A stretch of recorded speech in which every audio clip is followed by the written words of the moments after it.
Hey, beautiful, how are you doing? I hope you are doing great. Happy new month. Happy new month of June 2026. We're already halfway into 2026, and I hope that the month have started for you very well. And I pray that the month will end very well. In fact, it will end brilliantly. So, today I just want us to talk about something which has really been bothering me. As you know, we just celebrated. In fact, this week was the International Children's Day.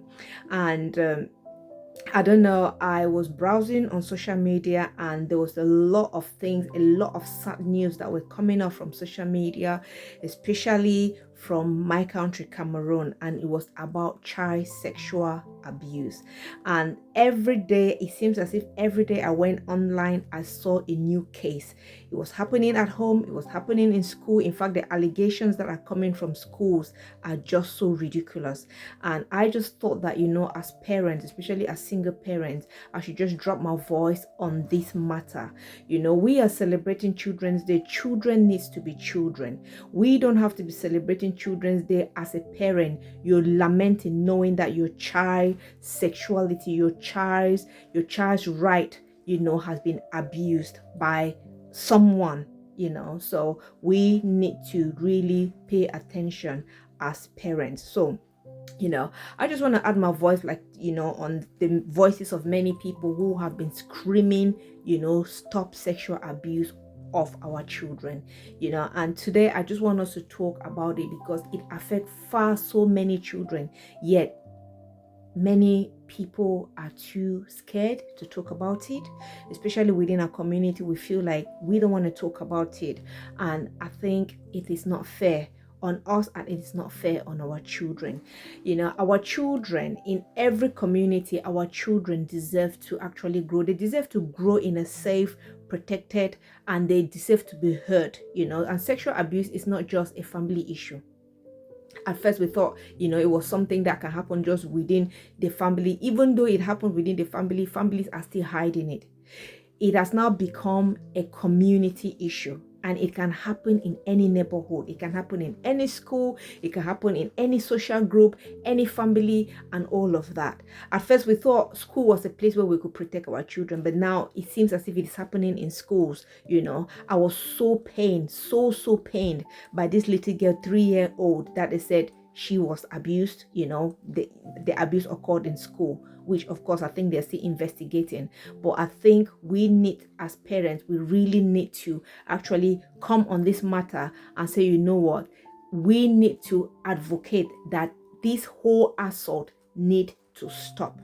And that's why we need to stop assuming, and we need to start educating.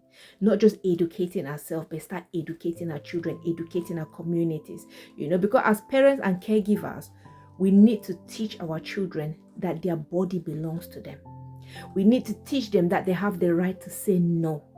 We need to teach them that safe sacred does not exist, when someone is hurting them.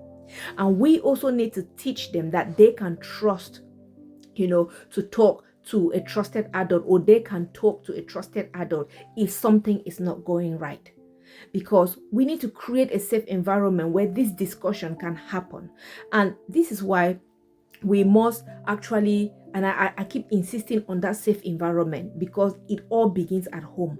As parents, we need to create the safe environment. I know there are some circumstances, some situations where things are just muddled up. Maybe the parents are separated for whatever reason and all of that. But in all of that, as I've said before, in all of the fight, in all of the disagreement, whether you like the other partner or not, and all of that, whatever is happening, we need to come together as a team to create a safe home, a safe environment where our children need to feel safe and feel enough to speak. Because you know what? Sometimes children don't tell, or they don't speak up because they are too afraid. They are afraid that the parents may not believe them. They are afraid that they may get in trouble if they say something like that. And they are afraid of what may happen next. And this is what, as parents, we need to make sure we demystify, we put down that barrier of what is actually blocking our children from having that honest conversation with us. And that is why we need to allow listening to preoccupy or to dominate speaking. When a child comes to talk to us, we need to listen, right? When a child speaks, we need to believe them. It's about believing them. When a child seems uncomfortable around someone, we need to pay attention, whether around family members, around friends, around what, we need to pay attention. When something doesn't feel right, we need to investigate it. As parents, we need to put on, like, in fact, that alert heart, wherever we go when it concerns our children. Because we may be believing people, to be honest with you, some people may be doing things behind. I'm not saying that, we need to go pointing fingers, but parents, we need to be alert. When it comes to your child's sexuality, trust no one. Because the way the society is leading to, I don't know what is happening, right? So, but we need to protect our children. Protect our children. It will require awareness, it requires communication, and it also requires action. So, my dear parents, we need to stop to normalize silence. We need to stop it. Let's not normalize silence. Let's not say that, this is okay. Or maybe your child raises something and you think that, it's going to break the reputation of the family, and then you ignore it. Now, we need to stop ignoring warning signs. We need to stop dismissing children's voices. When they want to speak, let us allow them to speak. Let us give them that listening ear. Let us believe them. Because you know what? Every child deserves protection. Every child deserves dignity. Every child deserves a childhood free from abuse. And if we work together as parents, as families, if we work together with the schools, we work together with church, faith communities, and the society, I tell you, we can help to create a safer environment for our children. So it is our duty, you and I, to make sure that we learn to protect, to educate, and to believe in our children, because safeguarding children is everyone's responsibility. It hurts to see somebody's child being abused.